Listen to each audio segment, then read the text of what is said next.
আসসালামু আলাইকুম বন্ধুরা, আপনারা যারা নতুন করে কম্বোডিয়া আসতে চান তাদের জন্য আজকের গুরুত্বপূর্ণ কিছু কথা বলবো। অনেক ভাই স্বপ্ন নিয়ে কম্বোডিয়া আসেন, কিন্তু সঠিক তথ্য না জানার কারণে পরে বিপদে পড়েন।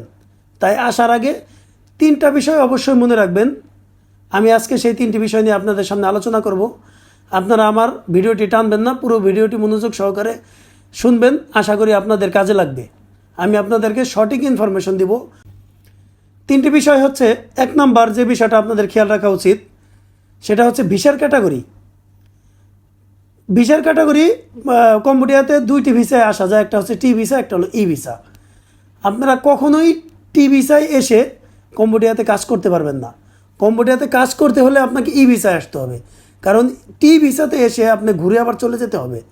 কারণ টি ভিসাতে এসে আপনি ভিসার ম্যাচ করতে পারবেন না।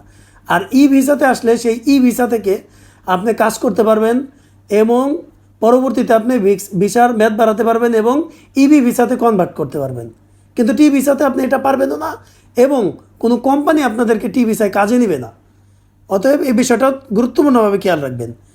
2 নম্বর যেটা খেয়াল রাখবেন সেটা হলো কাজের বিষয়ে ভালোভাবে জানবেন। আপনি কোন কাজে আসতেছেন, বেতন কত, কাজের সময় কত ঘন্টা, এগুলো পরিষ্কারভাবে জেনে আসবেন। শুধু দালালদের কথা শুনে আসবেন না, সম্ভব হলে কম্বোডিয়া কারো সাথে কথা বলে নিশ্চিত হয়ে আসবেন। এসে দালালদের দোষারোপ করবেন, ভাই দালালদের দোষারোপ করে লাভ কি ভাই? আমরা যখন একটা মোবাইল কিনতে যাই বাজারে, তখনও আমরা অনেক ঘাটাঘাটি করে ইউটিউবে ভিডিও দেখে তারপরে আমরা একটা মোবাইল কিনি। মোবাইলটার দাম কত? 20,000, 30,000। অথচ আমরা বিদেশে আসি 5 লাখ, 6 লাখ, 10 লাখ, 15 লাখ টাকা খরচ করে আমরা বিদেশে যাই, কিন্তু আমরা যাচাই বাছাই করি না, দালালদের কথা মতো আমরা চলে আসি। অতএব আপনারা দালালদের কথা মতো এইভাবে আসবেন না, কাজের বিষয়টা সম্পূর্ণভাবে জেনে তারপরে আসবেন। আমি আপনাদেরকে আরও ইনফরমেশন দিব।